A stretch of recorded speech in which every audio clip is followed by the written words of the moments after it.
సరే ఇటు కేటీఆర్ గారు ఫస్ట్ టైం వైసీపీ ఓటమి పైన రియాక్ట్ అయ్యారు. అంటే జగన్ ఓడిపోతారని చెప్పేసి ఊహించలేదు. ఆశ్చర్యం కలిగించింది. అయినా 40% సీట్లు సంపాదించారు. ఓట్లు సంపాదించారు. అది అంత ఈజీ కాదు.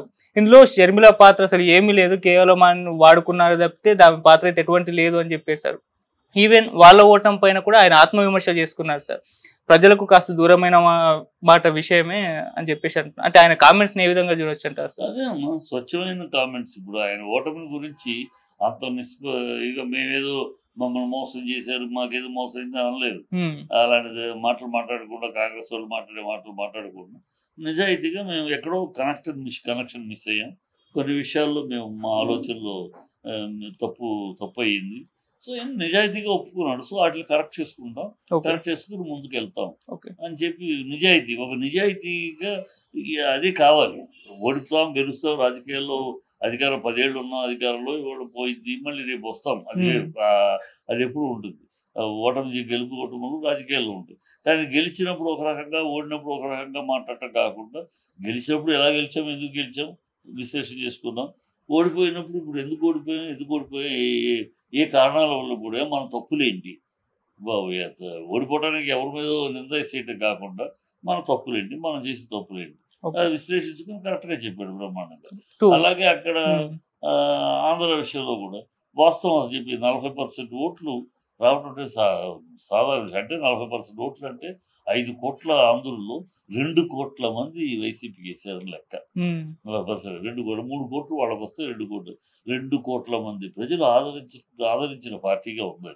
అది ఓడిపోవచ్చు, నెంబర్ గేమ్. ఇక్కడంతా ఓట్లు ఎన్ని వచ్చినాయి కన్నా సీట్లు ఎన్ని వచ్చినాయి లెక్క. నెంబర్ గేమ్లో సీట్లు 11 వచ్చినాయి. అక్కడ ఎక్కడంటే వీళ్ళ ముగ్గురు కలవటంలో పర్సంటేజ్ పెరిగింది. అక్కడ వీళ్ళ ముగ్గురు కలవటంలో విడివిడిగా ఉంటే వేరు, విడివిడిగా ఉంటే ఇంత సీల్ లేదు. 40% సింగిల్ పార్టీకి దీనికి ఉండేది. కానీ ముగ్గురు కలిసేటప్పటికి అది మొత్తం ఏకమొత్తం అయిపోయింది. సో అందువల్ల మనకు సీట్లు తగ్గినాయి. ఎక్కడెక్కడ 5,000 ఓట్లలోనూ 2,000 ఓట్లు ఓడిపోయిన సీట్లు చాలా ఉన్నాయి. సో కనుక అది ఓపెన్గా చెప్పాడు. షర్మిలాది నిజంగానే ఆయన చెప్పి షర్మిలాది ఏమీ లేదు, ఊనే హైప్ చేసుకుంటా తప్పితే ఆ అమ్మాయికి ఏమీ లేదు. ఆ అమ్మాయి నిన్నటిదాకా తెలంగాణకు వచ్చి నేను ఆడపిల్లను కాదు ఈడపిల్లని అని చెప్పి తెలంగాణలో పార్టీ పెట్టి కాంగ్రెస్ తిట్టి ఊగిపోయి ఇక్కడ చీపొమ్మను కానీ ఇక్కడ మూటగట్టు సర్దిసుకుని అక్కడికి వెళ్ళి ఇప్పుడు నేను ఈడపిల్లని అంటే ప్రజలు అంత ఈజీగా అంగీకరిస్తారు.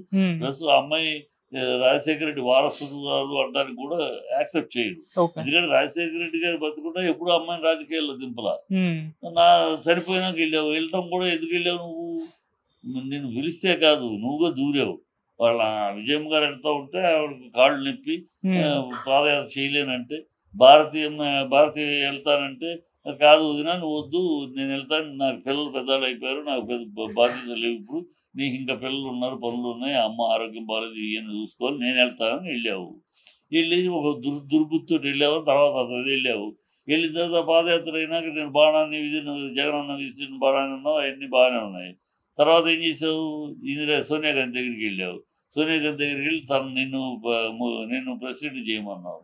నేను ప్రెసిడెంట్ చేస్తే నేను చూసుకుంటానన్నావు అన్నీ. ఆవిడ నేను నీ శక్తి మీద నమ్మకలేక ఊరుకున్నాను. ఇది ఎవరు చెప్పారు ఈ విషయాలు బయటికి? ఎవరో మామూలు మనిషి చెప్పలే. ఆయన ఎక్స్ ప్రెసిడెంట్ బెంగాల్ ఆయన ఉన్నారు కదా, ఎక్స్ ప్రెసిడెంట్ ఆయన పేరేంటి, ప్రణబ్ ముఖర్జీ గారు. ఆయన గొప్ప మనిషి. ఆయన ఏమి అందరిలాగా చిల్లర రాజకీయాలు చేసినవాడు కాదు, గొప్ప రాజకీయాలు చేసినవాడు. ఆయన ప్రెసిడెంట్ గా చేసి ఆయన ఆత్మకథలో రాశాడు. తన సముఖంగా తను ఉండగా తన ఎదురుగుండా జరిగిన డిస్కషన్ ఇది. ఏది ఈ అమ్మాయి రావటము, సోనియా గాంధీని అడగటము, ప్రెసిడెంట్ చేయమని అడగటము, దానికి ఆవిడ సుముఖంగా లేకపోవటం, నువ్వు వెళ్ళిపోవటం, ఇవన్నీ ఆయన రాశాడు. నా ఇది కూడా జరిగింది. సో నీ దుర్బుద్ధి అది. తర్వాత ఆయన అధికారంలోకి వచ్చినాక నీ మొగుడిని తీసుకొచ్చి ఒక 6 ఫైళ్ళు రిజెక్టెడ్ ఫైల్స్, క్యాన్సిల్ అయిన ఫైల్స్ క్లియర్ చేయమన్నావు. అది నేను చేయను అన్నాడు. నేను అధికారంలోకి వచ్చింది, రాజకీయాలకు వచ్చింది, సీఎం అవ్వాలని పోరాడింది ఎందుకు కాదు, ఈ రిజెక్టెడ్ ఫైల్స్, ఈ బ్లాక్ ఫైల్స్ క్లియర్ చేయడానికి కాదు, నేను చేయను అన్నాడు. మీ అమ్మను పిలిపించి అడిగించావు. మీ అమ్మ చెప్పినా ఆయన నో అన్నాడు. అందుకని మీరందరూ కట్టకట్టుకుని అతని మీద ఇవన్నీ ప్రజలకు తెలిసిన విషయాలు. నువ్వు ఇక్కడికి వచ్చి ఇప్పుడు వచ్చేదో అంటే అందరూ రాళ్ళేస్తున్నారు, నేను ఒక రాయేస్తాను అన్నట్టు కొత్త తప్పితే చంద్రబాబు చక్రవ్యూహంలో పడిన పక్షి తప్పితే ఇంకేం కాదు. ఆ అమ్మాయి ఏమి nothing she can never be anything, she will be nothing. And sir YCP ఓటమి పైన కేటీఆర్ గారు కూడా సందేహం వ్యక్తం చేసినట్టుగా ఉంది సార్, ఆయన చెప్పిన విధానం చూస్తుంటే. కేటీఆర్ గారు అంటే అది ప్రజావాక్యం. కేటీఆర్ అన్నమాట తన మాటగా తన యొక్క అభిప్రాయం, అందరి అభిప్రాయం అదే. ఆ టైంలో ఎవ్వరు కూడా ఓడిపోతాడు అని ఎక్స్పెక్ట్ చేయాలి. ఓడిపోతాడు ఎవరు, ఎందుకంటే అన్ని సర్వేలు ఒకటో ఇద్దరు చెప్పారు, కానీ అందరూ సర్వేలు 6 నెలల నుంచి ఇదే చెప్పారు. మరి ఆఖరి నిమిషంలో కొన్ని విషయాలు దెబ్బతిన్నాయి. కొన్ని విషయాల్లో ఈ ల్యాండ్ టైటిల్ యాక్ట్ అనే దాన్ని వాడు గట్టిగా ముందుకు తీసుకెళ్లారు. దాన్ని తిప్పికొట్టడం సమర్థత సమయం లేకపోయింది. అది చాలా తప్పుడు ప్రచారం అది. ఎందుకంటే చంద్రబాబే వాళ్ళ తెలుగుదేశం పార్టీనే అసెంబ్లీలో ఈ స్కీమ్ను పొగిడారు, బ్రహ్మాండంగా పొగిడారు. ఇది అందరూ ప్రతి ప్రభుత్వం చేయాలి, ఇది రష్యాలో చేశారు, రాజస్థాన్లో చేశారు, అక్కడ చేశారు, ఇక్కడ చేశారు, పొగిడాడు పైవలసి. ఇలాంటిది నీతి ఆయోగ్ గొప్ప సూచనలు చేసింది, అన్ని రాష్ట్రాలు చేయాలి. దాన్ని వీళ్ళే పొగిడిన వీళ్ళే కరెక్ట్గా ఎలక్షన్కి కొంచెం ఓటింగ్ 4 రోజులు 6 రోజుల ముందు నుంచి మొదలెట్టారు. ఇది మీ ఆస్తులు లాగేసుకుంటారు, మీ పొలాలు లాగేసుకుంటారు. ఇది ప్రజలు నమ్మేశారు. అది ఏంటి అక్కడ వాళ్ళ బొమ్మ కూడా వేయటం, జగన్ బొమ్మ ప్రభుత్వం తరపు జగన్ బొమ్మ వేసుకున్నాడు, ప్రభుత్వ అధిపతిగా వేశారు. అది వాడుకున్నాడు చంద్రబాబు. ఆయన బొమ్మ ఏంటి, సో మీ లాగేసుకుంటాడు ఆయన. ఇట్లాగూ ప్రాపగండ అప్పటికి 60% సర్వే అయింది, ఎక్కడ ఎవరికి లాక్కోలే.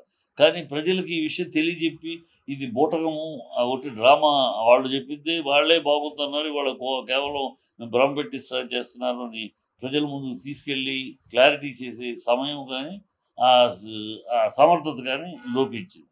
అందువల్ల అదొకటి సాగింది. తర్వాత మందుబాబులు ఎక్కువ డబ్బు పెట్టి కొనాల్సి రావడంలో వాళ్ళు కాస్త వ్యతిరేకత.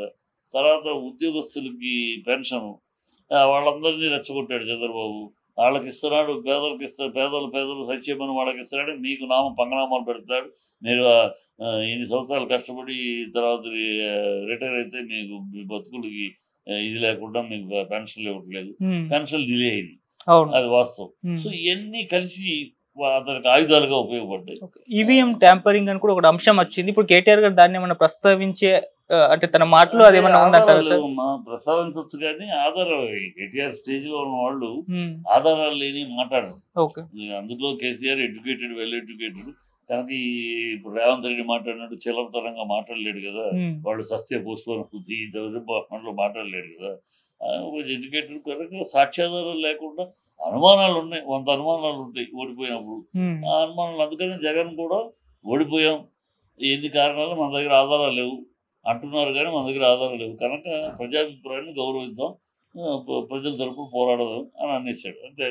అంతకన్నా సాక్ష్యాలు దొరికినప్పుడు మాట్లాడచ్చు, సాక్ష్యాలు లేకుండా అంటే